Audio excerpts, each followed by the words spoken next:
Vraiment, on a eu la Golobate. Merci beaucoup pour la Kepta. Merci beaucoup à Dr. Patrick Ahmad. Pour la salle qui faut de la concert. Dans vos scènes, la Dr. Patrick Ahmad, s'il vous plaît. Avec tout le respect que je vous dois.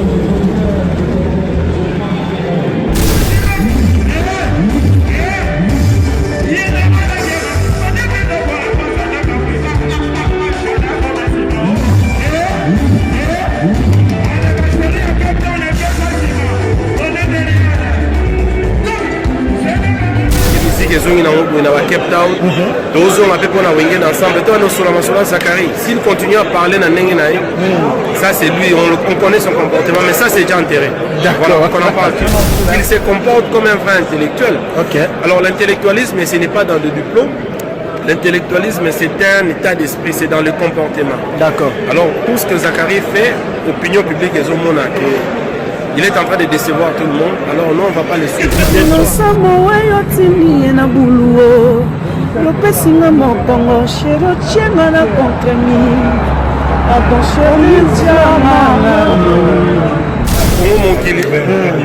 En tout cas, on a CPL, on partenaire. Avec Congo, mon cliché dans mon nez. Confrère dans Angola. Mais à 4 ici, na frontière ailleurs, où l'événement où Wenge Salia, on a Cape Town. Voilà. Merci à toi. Venez découvrir Lens by BBL. Des lentilles de qualité supérieure, hydrocore valables 1 an. Possibilité d'envoi à l'international. Sublimez votre regard avec Lens by BBL. Rendez-vous sur Instagram et Facebook sur le compte @lensbybbl_kin. Nous sommes disponibles sur WhatsApp au +33 7 56 93 93 24 pour le service en France et au +243 810 608 515 pour le service au Congo. Pour l'achat et la réservation de vos futures lentilles.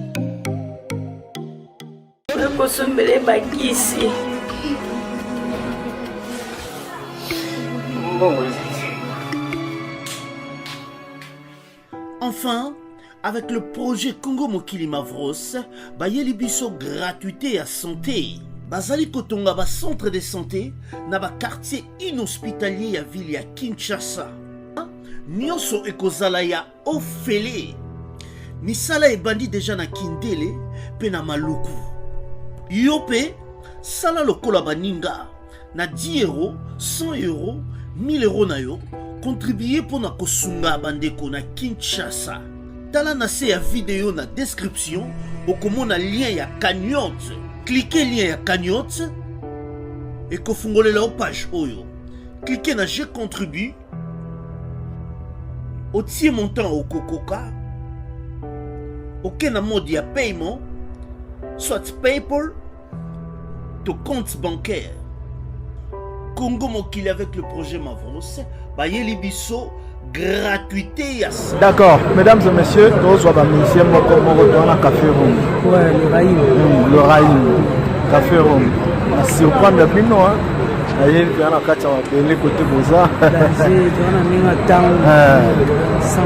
Ma Lili n'a pas incroyable.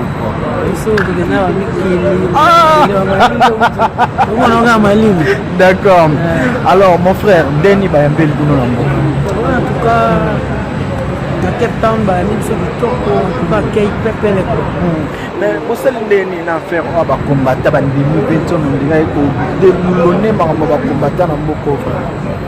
combattant, donc, le roi de la forêt pendant les bango. Ok. Les camions sont les armes bandées, les camions sont les camions sont les bombes sacra à solo là. Ok. Donc l'équipe dialogue. Exact. Donc, la soli entre 20 ans, on a des combattants. On a des d'entente. Donc, en tout cas, merci pour nos combattants. Donc, le monde entier, ça va bien parce que biso musique eza boulot na biso. OK. To abi wa parents, to apé na bandeko, ma famille, on va vivre na musala tout ça. En tout cas, c'est très fort, hein? C'est très fort parce que tout le monde tout comme on a papa na bino pe Kofi Olomide po akendaki kolika makambo ya culture kosolola na bandeko ya mindele mpona kozongisa ba œuvre d'art na biso nyonso tout mais bandeko bakombata batelemeli ekaka mpo na yo likambo wana okoki koloba ndenge nini affaire combattant oyo surtout na poto ezosila te on a autre lobano likambo nyonso basolola yango kaka moni eza bulo kande na autre loba surtout bana bavivaka na yango bandeko bavivaka na yango so tala bakata bulo nde tozana 10 ans 10 ans tobeta en espace chemin te omona ya 10 ans eza mpe ebele makasi sala 10 ans donc boti mwana omona mpe akoti mpe ntiki mpe akusani omona donc bameka kotyana mwa mai na 20 ya kanda na bango kosala be ok merci akbaro sepondeli mwana elemo eloko wana ata esala biso mwa bien inosamo oyo timi ye na buluo yopesinga mokongo sheri otienga na contremi pardon sheri tiamana pardon bebe tianga nanu eza aleze wale pindu merci beaucoup ye moko Fabrice Bebe Hervé Bebe kata Djobu Fabrice Bebe na kati ya Cape Town donc vous ebele ye moko Choka Sai cérémonie kata Djobu on est toujours ensemble il y a longtemps Achua merci beaucoup merci mais nga nalinga kopesa guerrier de café roux nalinga na pesa le boss Pablo Kin le véritable déclarant mutasimbi ngola mukolo le boss Pablo Kin le véritable déclarant le véritable déclarant yayo yango wana quoi d'accord merci merci beaucoup ya Emma Schengen Ibrahim Kashita yo ebita toza toujours dans les bons tosala musala Congo mokimi oyo toza na on kata balance bandeko bazo ya déjà pour na okota mais on n'a pas le choix, on travaille. Check. Voilà. Mesdames et messieurs. Donc, Congo Mokili. En tout cas, on a CPL, mon partenaire. Congo Mokili, chez la monnaie. Chez la monnaie. Donc, confrère dans la Angola. Mais à 4 ici, on a frontière ailleurs. Pour l'événement où Wenge Salia, on a Cape Town. Voilà. Grand merci à toi. Grand merci à Congo Mokili. Merci beaucoup. Nous ensemble, donc, où est le début? Kalaté pour moi, on va quitter le retour là où on s'abattoir. D'accord. Grand merci à la sur l'autre Talabiso. Là, tu vas à Cape Town, tout se passe bien. Check. D'accord. Mais Babi Weranson a déboulonné Afrique du Sud. Histoire et combattant et Lali va céder pour le roi de la forêt. Félicitations d'abord à ma combattant qui ont compris que la musique fallait jouer. Bandego tout va faire dans la Mali, on va stresser. Dans la net journée pour samedi pour cérémonie de plus Bandego bazalaka. Et puis dans salle constant Bandego baye bien même baye avant que RTPSA qui a concert. Souci à musique. Les Angaïs ont beaucoup d'années. Besoin on a la musique. Il y a un moment baye à temps, baye à l'heure. Pour que l'ambiance est à la totale, pour que fête est à la totale. D'accord. En passant, vu que tu vois les Calicamotés, c'est quoi le problème Yona vient dans Zakari Baba? Non, ça c'est déjà enterré. Mais aussi la Dovi qui est dans total à l'objet que Babane aussi la bino. Lui, il veut continuer dans mon nous. On a tourné la page, ça c'est déjà enterré. Le monde qui est musique et zone dans Cape Town. Tous on a fait qu'on a wingé ensemble. Toi, nous sur la Masola Zakari. S'il continue à parler dans Nengenaï, ça c'est lui, on connaît son comportement, mais ça c'est déjà enterré. D'accord. On en parle pas, Mambobi à Zakari Baba. Il y a un modèle, il est censé être notre modèle. Et on a bien tiré trésor de lumière. On a copié Sikoyo, impolitesse derrière. On a copié comportement Néamadé, donc on a copié son côté positif. Il nous a toujours dit qu'il a plusieurs diplômes d'université, alors qu'il se comporte comme un vrai intellectuel. Alors l'intellectualisme, ce n'est pas dans le diplôme. L'intellectualisme, c'est un état d'esprit, c'est dans le comportement. D'accord. Alors, tout ce que Zakari fait, opinion publique et Zomona, il est en train de décevoir tout le monde. Alors, non, on ne va pas le suivre. Il déçoit. Il a totalement déçu l'opinion publique. Et voilà, nous, on est là, on travaille. Nous sommes venus en Afrique du Sud pour le travail, pour la musique. C'est rien que la musique. Voilà. Mesdames et messieurs, avant que maison mais raison on a Trésor Lumière émission exclusive comme ça on aura à parler de beaucoup de choses où ils aura en mode concert donc tu retiens pas tout de l'eau dans la bouche merci bande on est sur la Congo Mokili tous en Gino base tous ce qu'on a monde de balance bande rebayer déjà na bisa bino na présenter bino exclusivité Gino ndeni bien mutunanga ya tongo kala makasi ndeko je suis atteint Yohana Kin Angola mais non la ndabino kala mingi te donc des ans on a Yohana Kin wala mais na landi bino déjà na kata sud af moni on te vitesse de yango ouais mutamakasi baye ba na mamu futi bena biye olandi okese na yo olandi okese ya mboka na yo OK on sala musala donc profiter na pesi ba mbote na Nico Kai le formateur de boss ouais pesi mbote na Fadi Alino batu to balinga Gino Bass Signori Como Mobutu ba mbote Mobutu wana batu ngai batu jikale na table Gino Bass ba capable Kini Pablo Kini. Le boss c'est Pablo Kini, le véritable déclarant. Ouais. Alors, Gino Bass, Bayambi Bindeni. T'es à qui ça l'a bien. Ok, ça l'a bien. Ok, ça l'a bien ma classe. Ok. Lelo, aujourd'hui on climat à concert. Il y a un peu de climat à concert. Ça bien ma classe. Batu mulongo libanda kuna ya sakanati. Mais espace oyo na ça yo 20 na bête arabe lo a danger hein. Et yango na o wenge. Espace oyo gaillard makasi na ça. Ole keta ba stade. Ole keta ba stade na bagaya. Ya munene makasi. Eza munene makasi. Munene mama minene za wakati donc vraiment. Lo banga ya te o ya wenge. Gino Bass. Lelo to sepelandera to sepela. On dit oyebi donc depuis. OK. D'accord. Et puis c'est raté donc autour de moi. C'est plus fort. Après Angola to kutana ba Ibrahim Kashita. Ouais, Ibrahim Kashita na pesi bambote. Sans oublier Nico Kai formateur de boss. Le formateur de boss. Talakaka. Donc Yannick Kini à Talakaka. Yannick Kini. Na pesi bambote Yannick Kini. OK. C'est bon. D'accord. Merci. Alors mesdames et messieurs, tous en mode balance. Tous en balance na kati à Cape Town. Aujourd'hui le roi de la forêt Ngama Makanda azo presté na Cape Town. Alors messieurs et dames, non dit premier Congo Mokili TV, je suis déjà là. Donc bande konanga bozala tranquille to repé sabino ba information nyo surtout et au fur et à mesure donc on n'a pas le souci. Bon mon ndenge balance et ozala kalamingité. Je suis déjà là non dit premier. Donc votre humble serviteur vous en balance déjà awa na kati ya Cape Town la bandeko nyonso to ya Congo Mokili kozala toujours wana kala mingi te balance.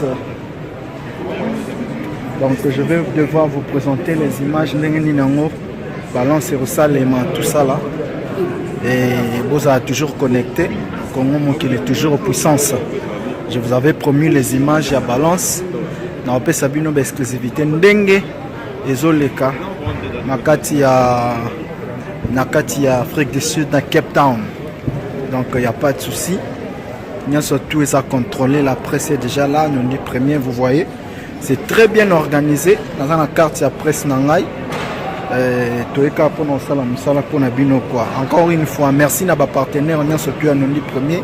Nous surtout à soutenir la carte Angola awa la forte mais il y a Ben Willy le Gabonais, le plus suspect, et Banderounia surtout Balingaranga, le boss c'est Pablo Kini, le véritable déclarant, Yoebi Kaka, Emmanuel Schengen, il y a Emma Schengen, donc tu auras toujours Wana Kadikadi Mabokete, encore une fois, Maître Nodé, équilibre à Palanca, donc il n'y a pas de souci, tout ça déjà Awa, voilà la salle, Ngiama Mankanda, Weranson, Robeta Awa.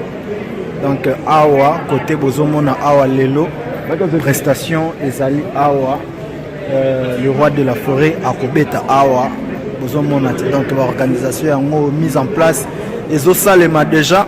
Alors mesdames et messieurs, restez tranquilles. Bon mon ndenge nini yango makambo esalema petit à petit. Check. Voilà. Nous sommes déjà là. Stratégie toujours Ils ont le chef d'orchestre, Papi Kakol. L'implication de Ndiama Makanda Werason. Voilà. Nous en en mode balance. Alors restez prêts. Bientôt là, vous allez découvrir ce qui va être ici. Ce qui va être le concert de Ndiama Makanda Werason. Hein?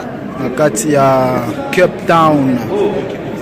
La deuxième production, le deuxième concert. Voilà, Congo Mokili toujours puissance à tout ça. Voilà. Toujours non dit premier. Merci beaucoup na abonné na biso nyonso tout. Et ba nyonso tout ba linga biso ba faciliter biso voyage de l'Angola ti awa na kati Cape Town pour assister dans ce deuxième concert de l'artiste Ndiama Makanda Werason. Voilà. Donc nous sommes en train de vous montrer la salle, elle est là. Très bien organisée. En tout cas, l'implication de l'artiste. Donc il n'y a pas de souci. Surtout, restez prêts, restez quiets. Je suis toujours là pour vous. Voilà. Tous en la Jenny. Comment s'appelle ça dans la maison? Position concernée. Le conseil qui toujours. Tout ça déjà balance. Ouais. Ok. Maintenant on s'appelle là toujours. Toujours. Maison mais en puissance. Il raté jamais. D'accord.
Yes, yes, yes, yes.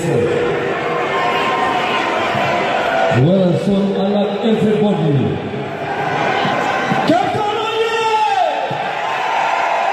Merci pour les manquants, comme on a vu nous sous. Et ça fait plaisir à tout pour là. Vraiment, on a émis la Golobate. Merci beaucoup d'avoir la Captain. Merci beaucoup d'avoir la docteur Patrick Ahmad. Pour la salle qui faut de la concert. Dans vos sénateurs, la docteur Patrick Ahmad, s'il vous plaît. Avec tout le respect que je vous dois.